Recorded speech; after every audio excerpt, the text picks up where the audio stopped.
Glória a Deus. Vamos iniciar então, vamos fazer uma oração. Quem quiser fazer essa primeira oração, depois nós vamos para a reflexão aqui da palavra. Fique à vontade, se quiser orar. Senhor Deus e Pai, louvamos nessa noite, Deus, Sim.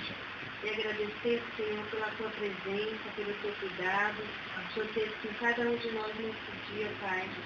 Muito obrigada, Senhor, pela vida do meu pastor, que está aqui, Senhor, essa noite, para nos trazer, ó Deus, a Tua palavra, Pai. Em nome de Jesus, Deus, a Ele em Tuas mãos, Senhor. Fala conosco, Paizinho amado. É o que eu te peço essa noite, já te agradeço em nome de Jesus. Amém.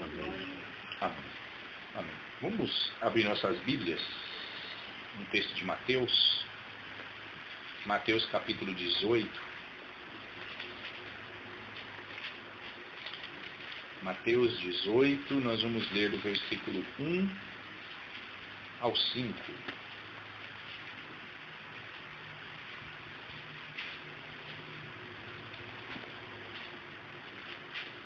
Deixa eu ver, tem 5, 1, 2, 3, 4, 5, não vai parar na faixa.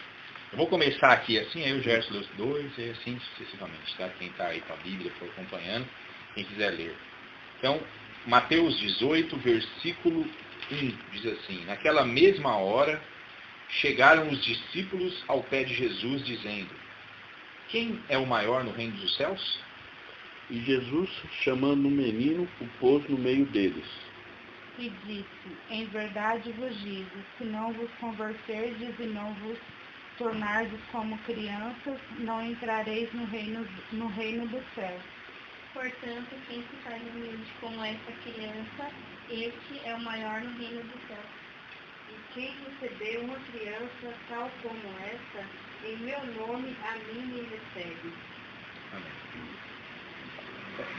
Esses textos assim mais pessoais, quando nós lemos nas Escrituras, falo pessoais porque a maioria dos textos fala de Paulo, a viagem de Paulo, tudo. Mas quando nós falamos de Jesus, mesmo especificamente, nós vemos que há um contraste muito grande entre Jesus e os apóstolos. E há de se compreender, né, que os apóstolos nem tinham se convertido ainda de verdade. Também não é possível se converter sem o Espírito Santo, e eles não tinham o Espírito Santo. Então é óbvio que eles tropeçariam muito, e nós vemos muitos tropeços na vida dos apóstolos, e um deles era este ponto, que Jesus enfatizou e tentou mostrar muito claramente para eles o quão errado eles estavam. Quando eu digo que eles não haviam se convertido ainda, eu me baseio no texto em que Jesus diz para o apóstolo Pedro: quando te converteres, então você vai fortalecer os seus irmãos, você vai se tornar uma pessoa que realmente vai... Mas por enquanto, Pedro, você não se converteu ainda. Ouvir isso da boca de Jesus, né, não deve ter sido fácil para eles entenderem, mas como eu não me converti, eu abandonei tudo. Eles haviam abandonado o serviço, haviam abandonado a família, tudo para estar ao lado de Jesus. Mas nem por isso nós vemos uma mudança mesmo no que diz respeito ao caráter deles, né, nesse sentido. Eles precisariam então ter a experiência do Espírito Santo, com o Espírito Santo em Atos 2, no dia de Pentecostes. E hoje eu quero ressaltar aqui alguns dos pontos onde Jesus fez uma crítica direta, construtiva, para um problema muito grave que se encontrava no coração dos apóstolos. Então Jesus, para tentar entrar no assunto, ele usou uma criança como exemplo. E ninguém melhor do que uma criança. Nós vemos muitos textos onde Jesus, de repente, estava descansando, e os apóstolos impediam as mães de trazer as crianças, com o pretexto de que Jesus estava cansado, que não era a hora, e Jesus ia lá e repreendia ele. Ele falou: não, pode deixar vir, não tem essa. Estou cansado, não posso receber uma criança. Outros textos onde Jesus impunha a mão sobre a cabeça das crianças e as abençoava. Quando as crianças cantavam Hosana nas alturas, bendito aquele que vem em nome do Senhor, e os fariseus, os sacerdotes reclamaram, falando para Jesus, pedir para as crianças se calarem. Jesus disse: não, delas procede o perfeito louvor. As crianças fizeram parte do ministério de Jesus, e obviamente Jesus via nele algo que infelizmente o homem perde quando cresce, parece. Em vez de nós melhorarmos, muitas vezes, nós pioramos. Quanto mais nós achamos que estamos maduros, às vezes é um perigo. Porque, na verdade, parece que nós não estamos mais maduros. Nós estamos piores. E parece que a tendência é piorar cada vez mais, né? Ontem, né, amigo? Nós estávamos no mercado, uma senhora que não conseguia nem andar, já tem uns 90 anos, cara. Sabe? Aquelas mulheres que você vê assim, de idade mesmo. Aí por causa de um cestinho que estava assim no caminho, a mulher soltou uma rajada de palavrões, assim, que era metralho. Olha, parecia um moleque de 15 anos que nunca lavou a boca, sabe? Mas começou e falou todo tipo de palavrão. Eu falei, meu Deus do céu, a mulher tá à beira para ir pro além. E não consegue ter controle porque tinha um cesto no meio do caminho. Era só tirar o cesto para passar o carrinho. Aí eu penso, como uma pessoa que passa 80 anos não aprendeu ainda a paciência? Não aprendeu a ter controle nas palavras. Então não aprende mais, parece, né? Parece que não tem mais jeito. E os apóstolos, como eu disse, eles tinham aquele interesse sincero em seguir Jesus. Mas a vida espiritual deles não havia florescido. Eles ainda estavam presos no passado. Enquanto o homem não nascer de novo, enquanto a pessoa não tiver esse contato com o espiritual de verdade, ele não terá poder para sofrer a transformação do novo nascimento. E essa transformação, ela foi enfatizada por Jesus em João 1. Jesus disse que aquele que crê, Deus lhe dá poder para se tornar filho de Deus. Então, a todos quantos creram, deu-lhes o poder de serem feitos filhos de Deus. E não é da vontade da carne nem do homem, mas de Deus. Querendo dizer, quando há uma conversão real, então o verdadeiro poder que liberta é nos dado. E não pense que é diferente conosco. Nós, às vezes, passamos 10 anos, 15 anos dentro de um contexto religioso, indo para uma igreja, tendo Bíblia e tudo, e nossas experiências mostram que nós ainda não tivemos um encontro com Jesus. Nós podemos ter dons, né, como nós vemos em Mateus 7, onde, Senhor, expulsamos demônios, profetizamos, fizemos maravilhas, e Jesus vai dizer, eu nem conheço vocês. Mas como que Jesus não conhece uma pessoa que expulsou o demônio no nome dela e tudo? Ele não estava falando daquele conhecimento divino de pessoa, de gente. Deus conhece tudo, Ele sabe tudo, até o que nós vamos fazer ou o que nós sequer imaginamos, pensamos ainda em dizer. Ele já sabe tudo. Agora Ele estava falando, eu não vos conheço no sentido de que vocês me chamam de Senhor, mas vocês não são meus servos. Não basta chamar de Senhor. Isso só prova que nós, como os discípulos, caminhamos por muito tempo até verdadeiramente nascermos de novo. E aí, quando nós nascemos de novo, nós olhamos para trás e nós temos vergonha, o que Paulo disse, né, no livro de Romanos, que nós devemos nos envergonhar do nosso passado. Os apóstolos estavam vendo esta fase. E é importante falar isso, porque o homem pode acabar deixando também o caminho no meio da vida. Nós vemos um texto onde começaram bem, na igreja de Efésios, né? Nas cartas do Apocalipse, quando o Senhor diz assim que eles deviam voltar ao primeiro amor. Veja, eles estavam engrenados, envolvidos com a obra e ajudavam a parte social e pregavam e tinham capacidade teológica para rebater os falsos mestres da época e tudo aquilo Jesus disse, isso é tudo importante, eu gosto de tudo isso, só que eu tenho uma coisa contra vocês. Vocês deixaram o primeiro amor. O que seria este primeiro amor? Exatamente o que Jesus vai falar aqui esta noite, muitas pessoas não sabem o que é o primeiro amor. O primeiro amor é exatamente o amor infantil que a criança tem. É aquela pureza que nós encontramos na vida das crianças. E eu tracei alguns pontos aqui, que a primeira coisa que Jesus não suportava mais na vida dos apóstolos era a ambição. Como que pode você andar tanto tempo do lado de Jesus, ver a vida de abnegação, que Jesus abandonou tudo. Ele dormia até debaixo de ponte, os apóstolos também iam para debaixo das pontes. Tem um filme de Jesus que ele, é uma noite fria, eles entram debaixo de uma de uma ponte, e eles ficam conversando a noite inteira até dormirem. É exatamente aquilo mesmo, é verdade. Eles ficavam relento. O apóstolo Pedro não ficava indo para a casa dele e no outro dia de manhã ele se encontrava com Jesus. Não, ele teve que deixar tudo. Eles abandonaram tudo.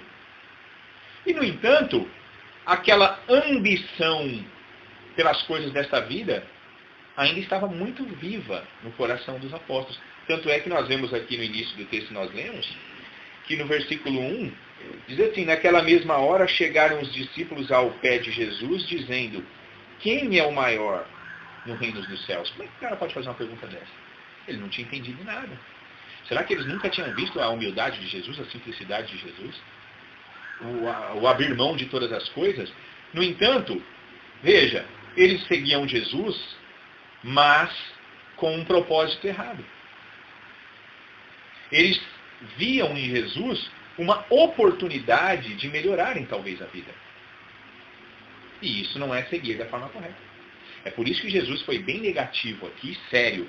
Se vocês não se tornarem não se converterem como uma criança, vocês não poderão entrar no reino.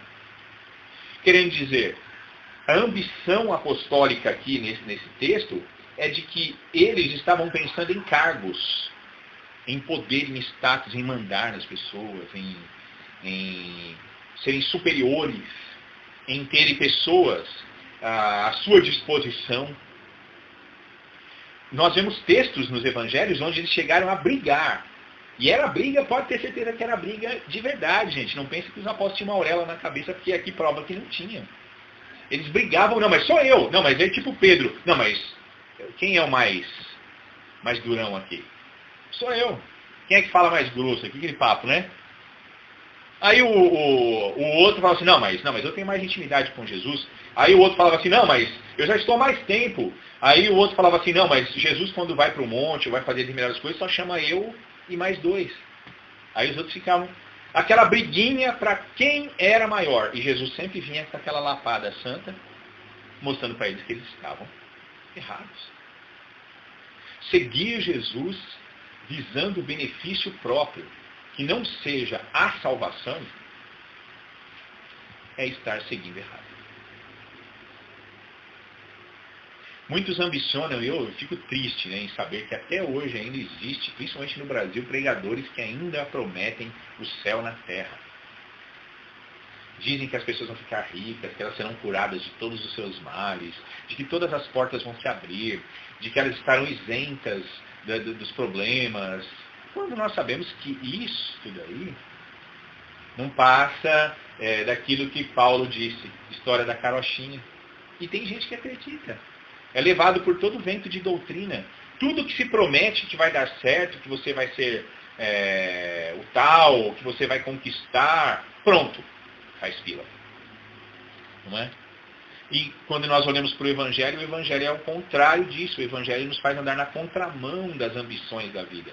O Evangelho nos faz abandonar muitos dos sonhos que nós tínhamos, deixar de lado nossa própria vida, negar o nosso próprio eu, para encontrar o reino dos céus. Então veja que a conversão, o seguir verdadeiramente Jesus, não é meramente acreditar em Deus. Não é uma questão de posição mental. É uma mudança que vem de dentro para fora, é uma mudança espiritual que transforma a nossa vida material, a nossa vida física. Esse texto aqui, o fato de eles perguntarem quem é o maior no reino dos céus, mostra que eles buscavam mesmo o sucesso desta vida. Eles pensavam, Jesus é o Messias, não há dúvidas. Ele tem poder sobre todas as coisas, até sobre a morte. Nós ouvimos ressuscitar, curar enfermos, cegos de nascença, aleijados, paralíticos de nascença, expulsar demônios, ordenar ventos, mares, as leis naturais se submetem. Ele é o Messias. Então nós vamos fazer nosso pé de meia. É ele. Nós estamos abrindo mão de tudo. O que nós vamos ganhar? Vocês lembram desse texto, quando Pedro pergunta, e nós que abandonamos tudo, o que nós vamos ganhar? Ele estava pensando, se você pergunta para Jesus, Senhor, eu abandonei a minha vida de pesca lá, meu barquinho que eu ganhava meu pão. O que eu vou ganhar? Você não está falando sobre a vida eterna. Você não está perguntando sobre as coisas do céu. Você Você está perguntando o que você vai ter aqui no mundo. Que lucro que você vai ter. Porque, afinal de contas, você tem um prejuízo. E é um prejuízo real seguir Jesus. É o prejuízo do próprio eu. É o prejuízo de tudo aquilo que nós mais amamos. Daquilo que nós mais desejamos nesta vida. É abrir mão de tudo aquilo que, independente do nosso gosto, se for contrário à vontade de Deus, nós devemos abandonar. É uma coisa muito séria isso. E Jesus, até ironicamente, responde Pedro, não, você vai receber muita coisa nesta vida. Você vai receber, Pedro, pode ter certeza. Você vai receber mais família, sua família vai ser maior, mais irmãos. E 100 vezes mais do que Pedro, no final da vida dele, não tinha uma moeda para dar de esmola. Diferente dos apóstolos de hoje, que ficam postando vídeo aí no YouTube, como eu vi um tempo atrás, um apóstolo aí de São Paulo, uma igrejona aí, apresentando a última Ferrari que ele comprou. Entendeu? Aí vocês imaginam, gente. Não tem nada a ver com o reino de Deus, isso que está sendo apresentado. Catedrais, construções, coisas magníficas aos olhos humanos, isso não tem nada a ver com o reino dos céus. E era exatamente o que os apóstolos buscavam, era exatamente onde eles se perdiam. Então Jesus, para tentar rebater aquilo, essa ambição tola, que parece que eles não iam mudar, ele pega uma criança, né, como diz no texto aqui, e diz, e chamando uma criança, Jesus, no versículo 2, e Jesus chamando uma criança, a pôs no meio deles, e disse, em verdade vos digo, que se não vos converterdes e não vos fizerdes como crianças, de modo algum entrareis no reino dos céus.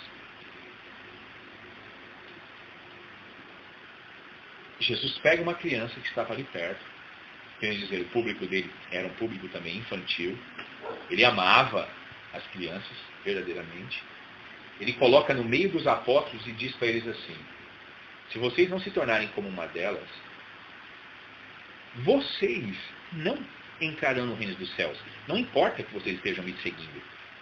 Vocês não poderão entrar. Vocês estão entendendo?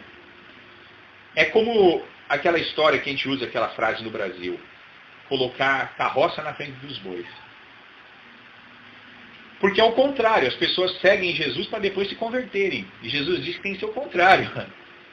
Aquele que quiser vir após mim, quer dizer, me seguir, negue-se a si mesmo, tome a sua cruz, ora, morra, e então siga-me. E as pessoas querem seguir Jesus, depois pegar a cruz para ver se é pesado ou não, e aí elas vão pensar se elas vão negar-se a si mesmo. E todas pensam que vão para o céu. Todo mundo que se diz cristão pensa, eu vou para o céu. Mas não fazem uma autoanálise para saber se realmente essa afirmação é uma afirmação que vai além do intelecto, além daquela conclusão racional das coisas. Se é uma palavra que vem realmente do mais profundo do nosso ser, do nosso espírito. Se realmente nós temos convicção de que nós já não agradamos mais a nós mesmos, subimos na cruz e estamos seguindo a Jesus Cristo. Porque não adianta nós nos enganarmos. Não adianta. Eu acho que o pior engano é quando nós enganamos a nós mesmos. Esse é o pior engano. Essa é a pior forma de vida. Porque é uma vida onde, eu uso aqui, eu acho que o próprio diabo ele fica prometendo o céu infernal para os seus discípulos, não é? Ele promete poder para os anjos, status para os homens, oferece riquezas, tudo, mas ele sabe o fim dele. Ele sabe que nem ele e nem os seus seguidores vão ter lucro no final. E, no entanto, ele, de tanto parece contar essas mentiras, ele acredita nelas. Que lá no fundo, ele não tem paz. Os discípulos estavam vivendo naquela, eu posso usar, no fluxo do que o mundo vai. O que o mundo pensa? O que as pessoas do mundo pensam? Para que você vê essas correrias? Quando você pega a Anchieta, que nem hoje, a gente ficou 1 hora na Anchieta quase ali. O que nós vemos? Aquela loucura. É todo mundo correndo atrás da realização dos seus sonhos. Tem pessoas ali que talvez faziam 7 dias que nem para casa, trabalhando de dia e de noite. É o trabalho, é para se manter, é para se ostentar. Eu conheço pessoas que, meu Deus do céu, não tem dinheiro para comprar uma pizza, mas tem um carro novo. Mas Todo mundo diz, olha, você tem o carro novo, e ela se sente bem. Ela se sente bem, mas ela não come uma pizza. Entendeu? O básico mesmo ela não consegue ter. E o que Jesus nos oferece é o básico. Olha, nada trouxemos para este mundo, nada podemos levar dele. Tendo, porém, sustento com que nos vestimos, estejamos com isso contentes. Olha, contentes com pouco. Eu, às vezes, choro, às vezes eu fico triste em pensar que há pessoas que não têm um ovo para comer, gente. É terrível isso. A gente vai lá, às vezes, compra aquela cartela que tem 36 ovos. E a gente fica pensando, meu Deus do céu, não é tão caro. Se for parar para pensar, R$11, R$12, né? Dependendo do local, R$13. E você pensa assim, tem pessoas que não têm isso. Não tem o arroz, não vê aquilo que nós vemos. Então, nos é apresentado Jesus. E nós temos uma vida que deveríamos ser contentes, estarmos satisfeitos. E não vivermos no fluxo do mundo, que é um fluxo insaciável. As pessoas não se saciam. Quanto mais tem, mais querem. Quanto mais elas acreditam ter encontrado alguma coisa, mais elas se frustram e buscam por algo maior. No início, quando veio a internet, eu lembro, todo mundo era louco para ter 240 KB. E demorava para abrir olha, o Google parece que você deixava e abria e ia fazer essas coisas, porque você voltava, o Google estava abrindo ainda, estava aquele negocinho assim. Ó. Era até um reloginho de areia, né? Ficava virando e parece que estava travado. Depois, a internet evoluiu 512. Aí a pessoa falou, não, internet 512 KB, meu. Consigo entrar no Google, consigo ver algumas coisas. Aí quando eu abri uma foto, demora meia hora. Depois foi 1 mega, 2 mega. Hoje a pessoa tem 50 mega e está devagar na internet. Eu já vi um monte de gente falando, não, a internet é uma porcaria. Aí eu falo, quanto que é? Ah, a internet é 80 mega. Eu falo, cara, a minha é 1. Você acha que essa é porcaria? A minha é o quê, então? Não é nem lixo, não existe. Então, 1 mega. As pessoas se tornam insaciáveis, gente. Primeiro o celular é para ver aí você ter um contato com alguém e conversar com as pessoas. Depois o celular foi evoluindo, depois você podia escrever texto, mandar foto, aí virou câmera fotográfica, filmadora. Hoje já dizem que faz até filme com o celular. Faz um filme com o celular devido à qualidade 4K, 8K, nem sei mais como que é. E aí as pessoas não estão satisfeitas. É como eu já falei várias vezes. Estão apresentando um celular agora, o mais novo de 14 mil, e tem gente fazendo fila para comprar. Gente, seja sincero. 14 mil reais. É dinheiro, meu. Dá para fazer muita coisa, dá para pagar as dívidas. E dá para começar até um negócio pequeno, mas dá para levantar um dinheiro lá para frente. E as pessoas estão assim. O que é isso? São pessoas insaciáveis. E muitas dessas pessoas vão para o contexto religioso, sem a conversão, e acham que estão indo para o céu. E diante de Deus são insaciáveis. Por isso que muitas também se frustram com Deus. E elas não conseguem entender que não tem nada a ver com Deus, com a bondade de Deus. Tem a ver com elas. É uma frustração pessoal. Aí Jesus pega a criança e diz assim, olha, vocês precisam ser como são essas crianças? As crianças, elas não possuem essas ambições como vocês pensam.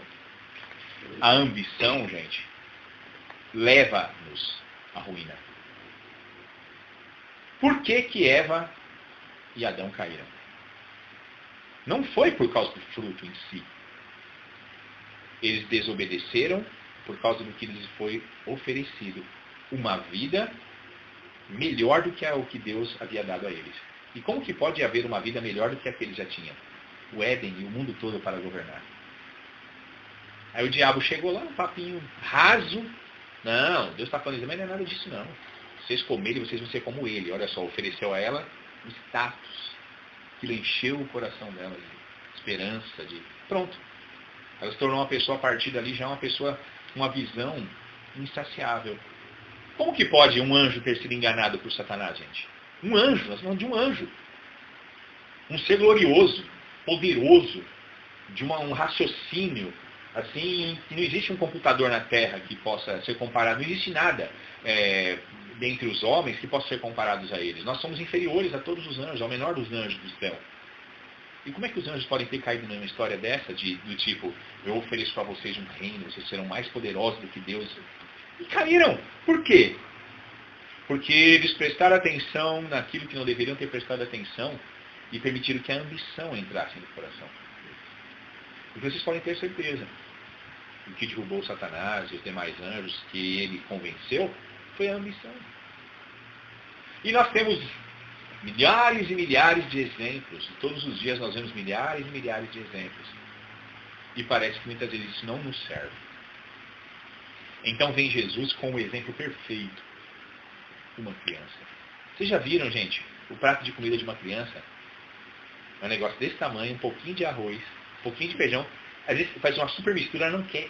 Ela come só aquele arroz e feijão, pronto, e corre o dia inteiro. Vive com pouco. A roupa que você colocar nela tá bom. Anda descalço, rala o joelho, se arrebenta, suja tudo, não tá nem aí. Às vezes vai comer uma coisa, que nem Jesus, né? Foi pegar um negócio lá para comer sem lavar as mãos, pronto. Opa, pecou.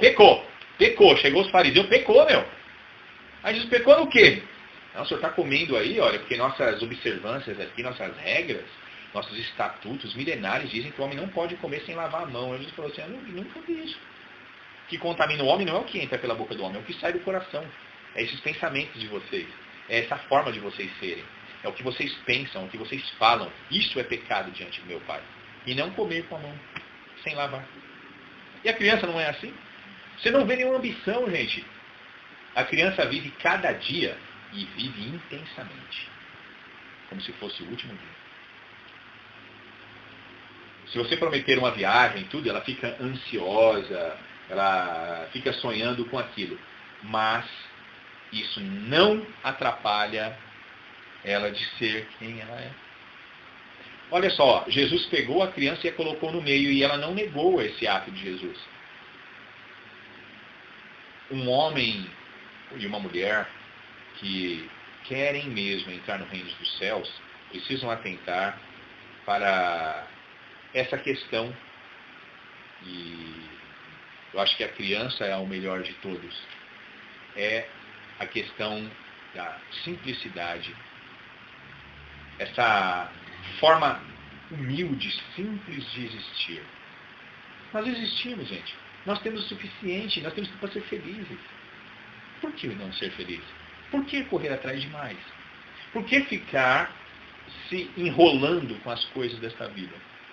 Em Hebreus, no capítulo 12, no versículo 1 em diante ali, nós vemos uma diretriz para nós. Que nós devemos tomar cuidado com as coisas que nos cercam, porque elas nos embaraçam. Então nós devemos correr com paciência.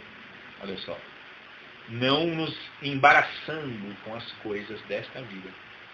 Querendo dizer, se eu mesmo quero seguir Jesus, não adianta querer viver insaciável pelas coisas deste mundo. Nos é já dito como conselho divino, nas cartas paulinas, nós devemos almejar coisas baixas, coisas pequenas. Porque as coisas altas, gente, é perda de tempo. É dor de cabeça. Conheço pessoas que, por causa do dinheiro, se corromperam completamente, suas famílias estão destruídas. Por quê? Por causa do dinheiro. Eram pessoas simples, eram pessoas humildes, eram pessoas que eram acessíveis, desapareceram. Por causa do dinheiro. O dinheiro as corrompeu completamente. E elas não são felizes. Suas vidas foram destruídas. E elas não enxergam. Às vezes, nós conseguimos ver no ciclo da nossa vida uma pessoa pobre que alcança muita coisa, esbanja isso e aquilo, depois ela quebra e cai. E aí você vê que parece que agora ela está tendo uma nova oportunidade de vida e não uma derrota. E elas enxergam isso como uma derrota. E na verdade é a maior oportunidade que elas estão tendo para serem salvas. Precisamos atentar para a forma que Deus trabalha na nossa vida. As crianças são tão exemplares que Jesus pegou uma delas ali e colocou no meio dos discípulos e ela não reclamou. Ela não fugiu. Ela ficou ali para ser um exemplo. Deus quer pessoas assim, totalmente disponíveis. E se nós ficarmos nos envolvendo demais com as coisas desta vida, nós não teremos tempo para Deus. Ele não vai conseguir nos colocar no meio de lugar algum. Porque nós não teremos tempo. Nós só teremos tempo para a nossa busca incansável por aquilo que nunca será realizado. Tem um texto de João 13. Queria ler com vocês aí.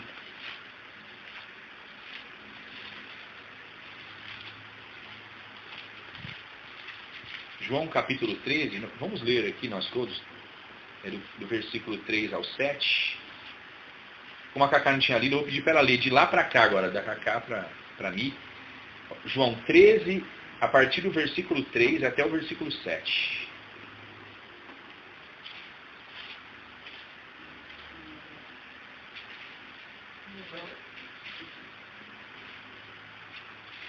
Que é o vento, ele não está conseguindo segurar o vento.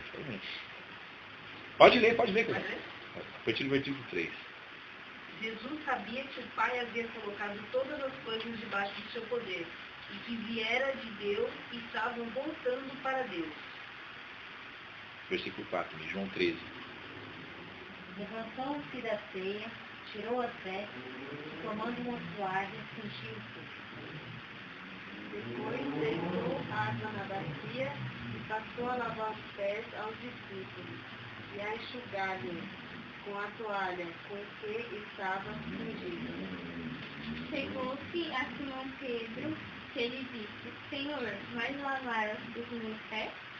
Jesus respondeu, agora não entendes o que eu estou fazendo, mais tarde compreenderás.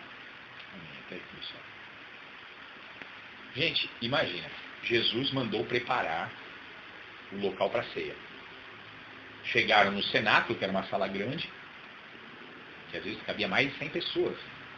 Colocaram lá as coisas, arrumaram a mesa, tudo bonito. Só que você não chega numa festa, você não sai do pó da poeira da estrada e chega numa festa, você já vai comendo. Aí Jesus chegou, ficou lá sentado, olhando para os apóstolos tudo conversando, só esperando que hora que vai chegar os comes e bebes, né? E aí a bacia estava ali, nítida, todo mundo sabia para que aquela bacia era para lavar os pés do pessoal, para se limparem, para o início da Páscoa, que era a celebração. E aí Jesus começa a falar e ninguém se manifesta. Ele vai falando, o tempo vai passando. Sabe quando, tipo, tá num casamento assim, e o casamento não acontece, e não tem nenhum comes e bebes, todo mundo fica olhando, que hora que vai sair um garçom dali de dentro, não sai nunca ninguém? Gente, os apóstolos, aqui já era o fim, já havia se passado 3 anos e pouco daquela conversa que Jesus havia apresentado à criança, tudo. Nenhum dos apóstolos manifestaram para servir. Eles estavam esperando o quê? Um escravo aparecer ali. Jesus falou que havia sido cedido a ele um cenáculo, uma sala, mas não escravos e servos. E eles ficaram lá. E Jesus ficou lá, só esperando. A bacia ali, chamando os caras, e os caras não enxergavam isso. Vocês veem como o homem fica cego por causa das coisas desta vida? Jesus, mais uma vez, precisou. Ele usava tudo que tinha de recurso para tentar arrancar as vendas dos olhos deles. Aí o que Jesus fez? Olha só, gente. É muito comum nós vermos uma imagem de um escravo e de um servo na antiguidade, ele ficar sem camisa, né? E só com aquela parte de baixo, e servir ali a mesa, como escravo mesmo. A Bíblia escreve que Jesus se despiu, pegou a parte aqui das vestes dele, tomando uma toalha, cingiu a toalha aqui, eu acho que para não que ia molhar a roupa dele. Depois ele pôs a água na bacia e começou a lavar os pés dos apóstolos. Enquanto nós não enxergarmos a nossa posição de servos, é porque nós não somos servos. Porque um servo pensa como um servo. Um servo enxerga a sua função. Não tem como você fugir dessa realidade. Se você é um escravo, você é escravo. Não tem como você querer pensar como Senhor. Você é escravo, gente. E os apóstolos estavam esperando pessoas servirem. E ninguém os serviu. Então Jesus tomou ali a posição de um servo, pôs água na bacia e foi lavar os pés dos discípulos. Aí Pedro quis dar uma de, jamais, Senhor, vou deixar e tudo mais. Como nós sabemos da narrativa, não vou nem enfatizar essa questão. Aí Jesus já logo de primeiro de cara diz assim, olha, você não sabe o que eu estou fazendo. Depois você vai saber, depois você vai entender. Quer dizer assim, você é tão cego, cara. que era para você estar fazendo isso. Era para você estar lavando o meu pé. Eu sou o Senhor aqui. Quantas vezes Jesus fez essa afirmação? Vocês me chamam de Senhor e eu sou mesmo. Porque eu não sou desse mundo, eu vim lá de cima. Então, há uma diferença mesmo nisso. Mas, você não enxerga, cara. Não enxergam. Vocês falam de mim, vocês andam comigo, tropeçam em mim. Mas vocês não conseguem entender a função de vocês, o propósito na vida de vocês. Vocês vão vivendo assim, parece que é uma vida sem sentido. Não há uma construção, não há um esforço pessoal diário para se firmar dentro dessa nova lógica, desse novo raciocínio, desse novo pensamento celeste. Parece que vocês não querem se adaptar à eternidade, vocês querem cada vez mais se afundar mesmo nas coisas desta vida. E ainda por fim, querem chegar lá. Mas lá vocês não chegarão desta forma. Não existe isso. É conversão, é voltar-se na contramão da vida, do que você acha, do que você muitas vezes até quer. É isso. Por isso que há um sofrimento, um negar-se a si mesmo. Por isso que Jesus comparou com a cruz. É sangrar muitas vezes. Ah, mas isso daí não há outro caminho. Só há Jesus como caminho. Talvez você possa aderir a outros caminhos que são oferecidos. Há muitos, ao caminho do budismo, né? A caminhos da meditação, aos caminhos filosóficos, da inteligência, ao caminho do poder. Mas qual é o único caminho que nos leva ao Pai? E justo Ele nos ordena uma mudança. Caso contrário, é aquela história, né? Uns são simpatizantes de Cristo. Simpatizante não tem nada a ver com servo de Deus. Jesus estava mostrando para eles que eles ainda aqui, até essa altura, ainda não tinham uma postura humilde como a de Cristo, de servos. Não conseguiam ver aquela bacia ali esperando. Ninguém se voluntariou para lavar os pés uns dos outros, e inclusive o de Cristo. Isso não mostra alguma coisa errada, gente? Jesus precisou levantar e fazer isso? É uma vergonha. Se eu estivesse no lugar dos apóstolos, eu teria ficado envergonhado. Eu teria me sentido assim, meu Deus do céu, a bacia está ali, gente. Jesus está agora, olha o constrangimento, agora eu vou ter que pôr o meu pé aqui, sujo aqui, e Jesus vai ter que se inclinar, lavar meus pés. Não precisava de ter sido assim. Não era para ter acontecido assim. Mas, eles não haviam ainda sido transformados. Então nós vemos que Jesus usa essa questão da criança, em primeiro lugar, porque as crianças não têm essas ambições. Se você, um exemplo, nós estamos aqui, tem uma criança aqui, e aí tem um idoso lá no quarto, e tem um copo aqui, você fala assim, leva esse copo lá pro vô lá. A criança não vai hesitar. Ela não vai pensar assim, mas eu estou aqui, né? Não, ela não vai pensar muitas vezes. Ela vai vir pegar e vai levar pro vô e vai voltar aqui e se posicionar. As crianças estão ali brincando, filho, leva isso daqui ali. Filha, faz isso daqui, ela vai e faz. Agora, adulto não, adulto ele reflete tanto que não faz nada. Não obedece, não sai do lugar. Cara. É isso que é voltar ao primeiro amor. O amor da vida é aquilo que nós, muitas vezes, não deveríamos ter deixado, que é a nossa infância. Na infância não há essas ambições. Segundo ponto que eu vejo aqui, nesse texto que nós lemos de Jesus e da criança, é que as crianças não têm nenhum tipo de preconceito. Vocês já pararam para pensar, né?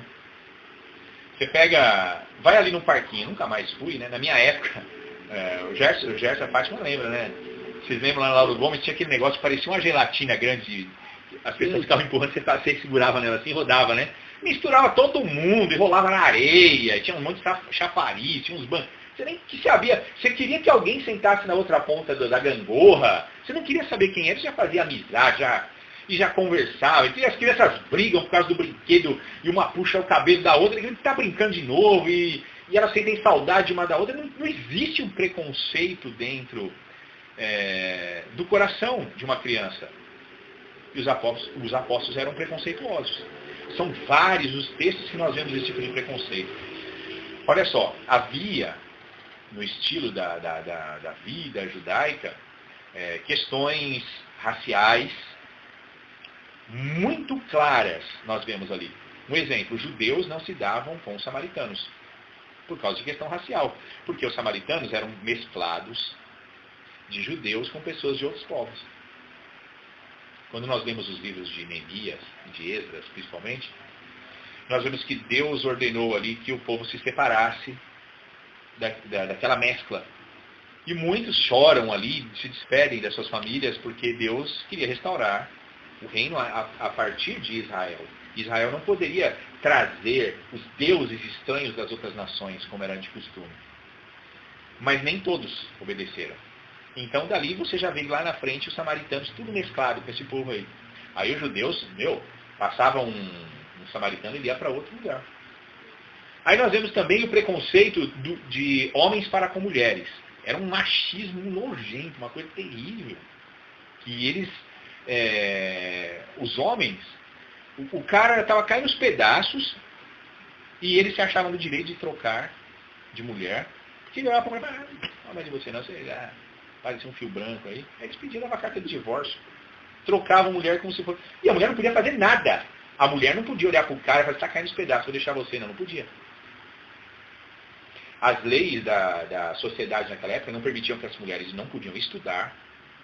Olha só. As mulheres não estudavam. Se tivesse algum trabalho, tinha que ser na roça, junto com os pais, não podia ser externamente.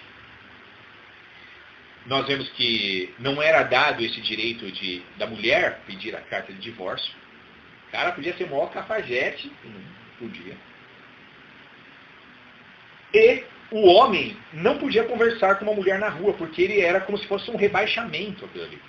Porque a mulher era olhada assim como um objeto, uma escrava, às vezes até um animal. É terrível isso daí. E os apóstolos, mesmo andando com Jesus, continuaram assim. Agora veja Jesus numa tacada só, derrubando todos esses tabus. Ele vê uma mulher se aproximando do poço de Jacó. Aí ele fala para os apóstolos, vão lá em Samaria, vamos comprar uns pãozinhos, alguma coisa, que a gente está sem nada aqui, né? Nosso estoque aqui nas mochilas não tem mais nada. Aí eles foram. E aí nós sabemos que Jesus conversa com aquela mulher e tudo mais, não vou entrar nessa questão. Quando eles voltam, olha o preconceito. O apóstolo João, que escreveu o texto, diz assim, e ninguém teve coragem de questioná-lo porque ele estava conversando com uma mulher. Ué, gente, pelo amor de Deus. Depois que eles foram sabendo que a mulher, para piorar, não era judia, né? Ela era ainda samaritana. Então, olha, numa paulada só, ele matou 2 preconceitos. Ele estava conversando publicamente com uma mulher, que isso não era uma coisa assim, gente, de outro mundo para eles. Imagina. E a mulher ainda era samaritana e era judeu. A própria mulher tinha preconceito do próprio Jesus. Mas você é judeu falando comigo? Sou mulher samaritana, ela coloca ainda. Sou mulher e samaritana. Ela não colocou só samaritana. Ela colocou a questão de ser mulher. Então, assim, de onde você veio, cara? Você é louco, você é de outro planeta, né? Jesus, não é que ele era radical. É que Jesus veio revelar como Deus é. Veja que aquilo que nós vemos nem sempre é o que Deus vê. Então nós vemos nas crianças que elas não têm esse tipo de preconceito. E nós também não podemos ter. Nós não podemos dividir as pessoas por classes, por cor, por intelecto e tudo mais. Nós temos que olhar para as pessoas e saber que nós somos todos semelhantes. E a todas elas é dado a dignidade de ouvirem o Evangelho de Jesus Cristo. E de serem respeitadas e de serem amadas por aqueles que se dizem servos de Deus. Um exemplo. Os judeus odiavam mais quem? Vocês lembram que vocês podiam dar um exemplo? Quem mais era odiado lá em Israel pelos judeus? Dá um exemplo aí, Gerson. Você lembra aí? Que é muito comum, não é? Boa pergunta. Quem lembra aí de mais um aí? que era odiado. Vou dar uma dica, hein? Eles eram chamados de ladrões. Os cobradores de impostos? Eles não havia um preconceito. Meu, os caras olhavam para o cobrador de impostos e falavam assim, esse cara é um bandido, traidor. Ó, Jesus viu Zaqueu e falou, ó, hoje é necessário que eu vá na sua casa jantar lá. Jesus era bem assim, né? Ele não tinha esses papos, tipo assim, ó, você não me convidaram, né? Não, vai me chamar hoje que eu vou jantar na sua casa. Ele não tinha, você vê que ele era muito claro, muito verdadeiro. Nós não teríamos coragem de falar o que Jesus falou, não é? Pastor irmão, a gente brinca, às vezes, quando é que você vai me convidar para um churrasco na sua casa? Nós falamos na brincadeira, mas Jesus não, era sério. Hoje eu vou na sua casa, eu vou lá comer na sua casa. O cara ficava desarmado às vezes assim. Que transparência é essa, né? É que, você entende, não podia haver dolo em Jesus. Ele era perfeito. E isso faz parte da perfeição dele. Ele era direto. E Zaqueu, que era tratado pelos judeus ali, claro, e Zaqueu também era judeu, com aquele preconceito, achou aquilo o máximo. Que ele desceu de forma totalmente, vamos dizer assim, explodindo de alegria, a Bíblia descreve. Ele ficou numa alegria, sentiu um prazer dentro do coração dele, que foi suficiente o fato de Jesus ter chamado um cobrador famoso de impostos. E você pode ter certeza que Zaqueu era o mais famoso de Israel, porque ele era meio anão, né? Além de, imagina, ó, lá vai aquele demônio lá, ó o demônio. Além de ser demônio, ó, por isso que é desse tamanho, devia ser todo tipo de palavra, né? E Jesus vai bem no demônio e desce daí que hoje é na sua casa que eu vou comer. E o demônio virou anjo, se converteu. E ele ficou assim tão emocionado porque ele viu que o que os judeus sentiam não é o que Deus sente por nós. O que as pessoas pensam de nós não é o que Deus pensa. A palavra de Deus diz que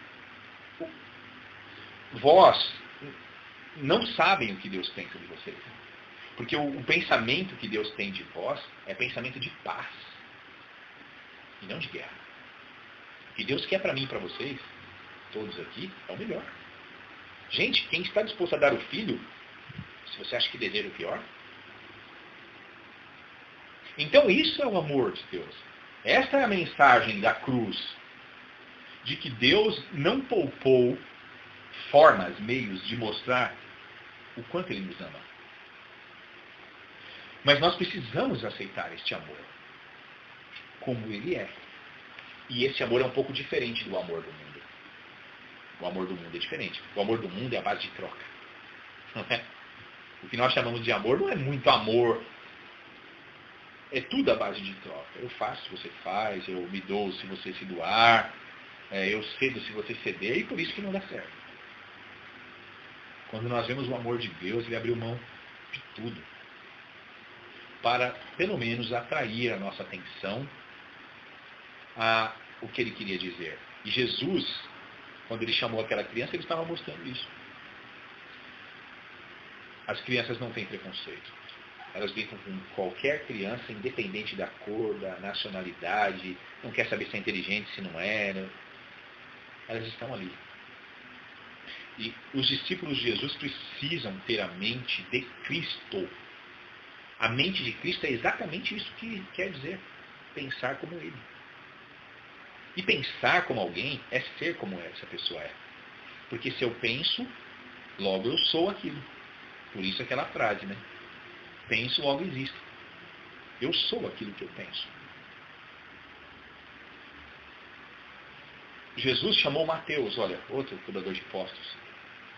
Chamou Judas, que era ladrão. E ainda deu o cargo ainda de tesoureiro. Você faria isso, né?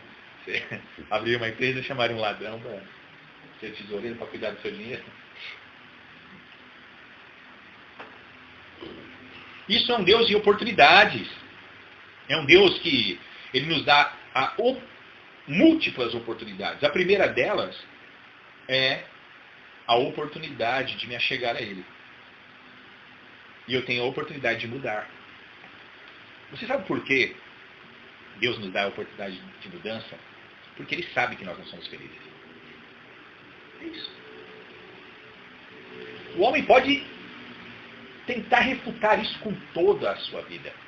Mas ninguém nos conhece melhor do que o nosso Criador. Se ele não soubesse plenamente que nós somos infelizes e estamos perdidos, ele não teria oferecido a graça nem nada. Teríamos deixado aqui, não, vocês são felizes. Vocês não precisam de mim, não. Mas será que nós não precisamos dele? O ventinho aí batendo aqui na gente é gostoso, né? Mas tira o ar, tira tudo isso que nós manipulamos e nós perecemos. Tudo acaba. Nós precisamos de Deus.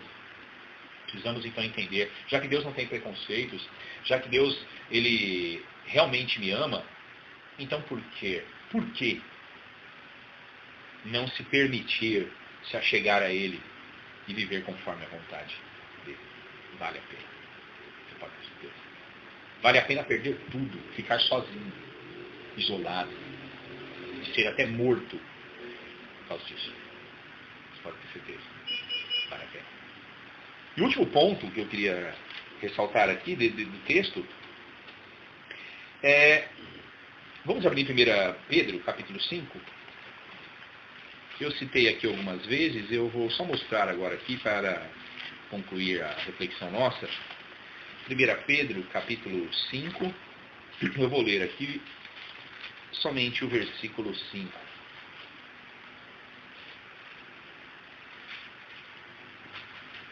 Pedro 5, 5, diz assim: semelhantemente, vós jovens, sede sujeitos aos anciãos, e sede todos sujeitos uns aos outros, e revesti-vos da humildade, porque Deus resiste aos soberbos, mas dá graça aos humildes. Nada mais singelo e humilde do que uma criança.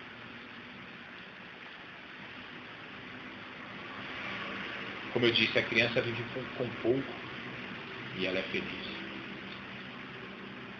Você vê uma criança, ela pode estar numa mansão, ou ela pode estar debaixo da ponte. Se ela estiver junto com o pai, com a mãe, com alguém que a ama, ela é feliz. A humildade nos poupa de tanto sofrimento, gente. Olha, não tem coisa pior que se você trabalhar num setor, numa área. Nossa, eu já trabalhei em muitas empresas, nós sabemos o que é isso. Você estar junto de uma pessoa arrogante. Nossa, fala a verdade. Principalmente se ela for teu chefe. Aí é.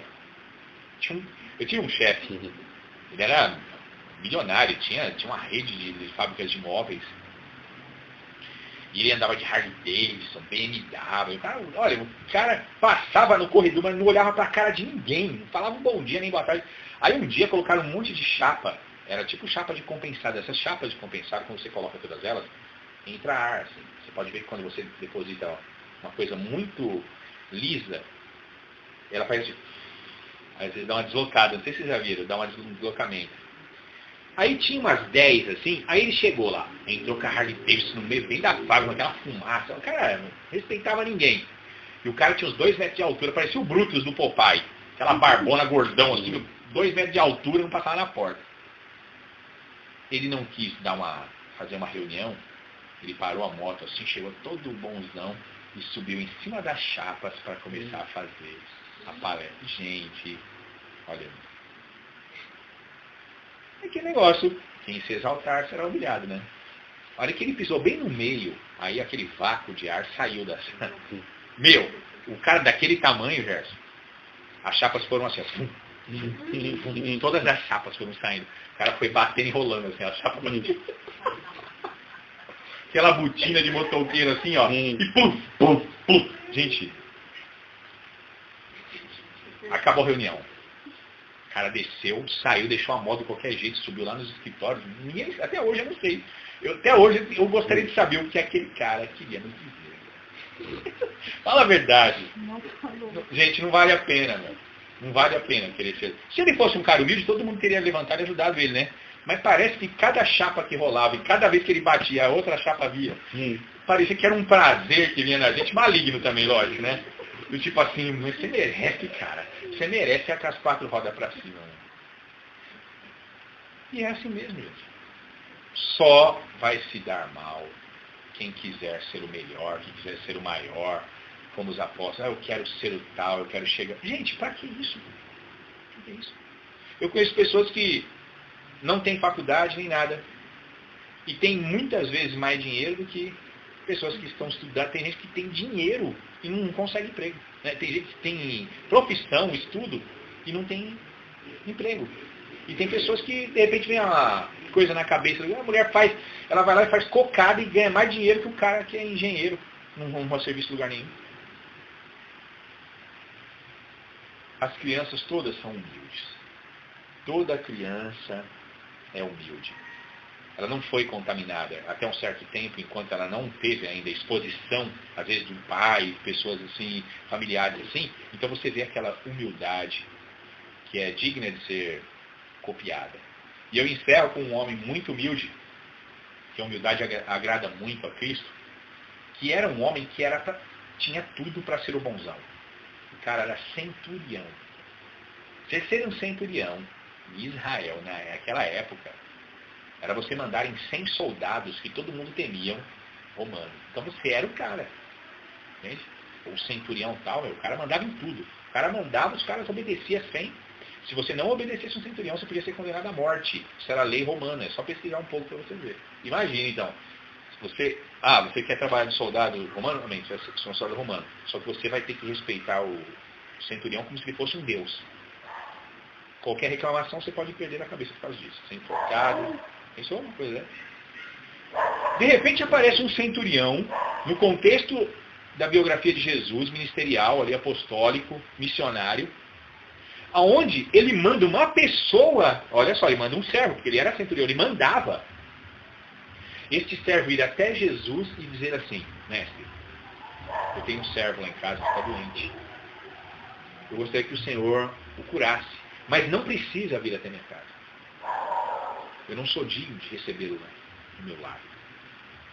Basta uma palavra tua, eu sei que ele será curado. Porque eu, como centurião, eu mando-os, todo mundo obedece. Imagina o Senhor se o Senhor mandar uma doença. Gente, de onde esse cara apareceu, gente? O cara era centurião. Isso só prova que não é porque o cara é rico que ele é metido. O cara é rico, é humilde. A pessoa pode ser Eu conheço pessoas pobres que são arrogantes e pessoas ricas que são humildes. Uma vez que eu fui procurar serviço, eu fui destratado. Fui levar um currículo, fui destratado pelo cara que ficava na portaria. O cara olhou pra mim e parecia que eu era um ladrão, meu. Entra aí. Senta aí. Aí eu falei, nossa, o cara pensava que era um capitão. Só porque o cara tava aquela farda, ele pensava que ele era general, cara. Aí, pode entrar, vai naquela salinha ali. Você ficava até com medo de perguntar, tinha 3 portas. Você ficava com medo de perguntar qual delas, já de ser despedido, né? Fui procurar serviço, já vai ser despedido. Antes de entrar no RH. Entra ali naquela porta, aí você fica ali, ó. Qual das 3 portas que eu abro agora, com medo? Aí, abriu, aparece a moça do RH. Senta aqui. Deixa eu ver aí seu currículo. Já trabalhou no sei o quê? Pega o seu negócio, deixa cair no chão, abre, só para arrancar as folhas da carteira de trabalho, né, meu? E distrata você tudo. Aí depois, aparece um cara humilde, assim, boa tarde. Você tomou um cafezinho aqui, não sei o quê. Aí você pensa assim, esse cara aqui vai apresentar alguém, não? Não. O cara é o chefe de todo mundo lá. Aí você fica pensando, meu Deus, tá tudo de trás para frente, gente. Tá tudo ao contrário, tudo do avesso. Ele era centurião, mas ele reconhecia quem Deus era. E eu encerro exatamente com isso. Não é só o simples fato de ser humilde. É que se eu não sou humilde, é bom eu me tornar. Porque nós estamos falando de Deus. Ele não é qualquer um e ele não precisa de nós. Ele não está mendigando nosso amor. Nós é quem precisamos desse amor maravilhoso que ele nos oferece. Ele criou tudo, inclusive nós. Cada um de nós. Então que nós sejamos humildes. Que nós saibamos servir as pessoas. Que nós não venhamos a ter nenhum tipo de preconceito. E que não sejamos como essa roda louca de fluxo de milhões à procura daquilo que nunca vão encontrar. Porque o local da satisfação plena está em Cristo Jesus. Só Jesus pode nos satisfazer. Nada mais dará essa satisfação. Então, existem muitos outros pontos, mas eu acho que esses pontos são suficientes para a nossa reflexão hoje aqui. E por que Jesus colocou aquela criança aquele dia na frente dos apóstolos, e mesmo que ela não esteja aqui, ele também colocou na nossa frente. É bom que nós atentemos para essas coisas, porque afinal de contas, ele disse, se vocês não forem como uma delas, vocês não herdarão o reino dos céus. E eu quero herdar. Amém? Eu acredito que todos aqui também desejam da mesma forma. Amém? Amém. Glória a Deus. Nós vamos fazer uma oração para concluir. Depois, se alguém quiser falar alguma coisa em cima do assunto, fique à vontade, tá? Quem quiser fazer essa oração agora, fique à vontade. Senhor nosso Deus e Pai, queremos te agradecer, Senhor, por mais esta oportunidade de estarmos ouvindo da sua palavra, Senhor. Porque a cada dia, Senhor, que nós levantamos, acordamos, abrimos nossos olhos, é uma nova chance que o Senhor nos dá de nos arrependermos, Senhor, de sermos pessoas melhores. Então, Pai, nesse momento eu te agradeço por tudo que o Senhor tem provido em nossas vidas, Senhor, e também agradeço por cada vida, cada família aqui representada, Senhor, que o Senhor venha derramar as mais ricas bênçãos sobre as nossas vidas, Senhor, e que o Senhor venha a tocar em nossos corações para que possamos refletir sobre a sua palavra, Deus. É em nome de Jesus que eu te peço, Senhor, e te agradeço por tudo que o Senhor tem provido na vida de cada um que está aqui dentro, Senhor. Em nome de Jesus eu já te agradeço. Amém, Jesus. Obrigado, Senhor. Amém. Glória a Deus. Eu vou parar ali a gravação. Depois, se alguém quiser fazer algum comentário, fique à vontade. Amém? Sem som.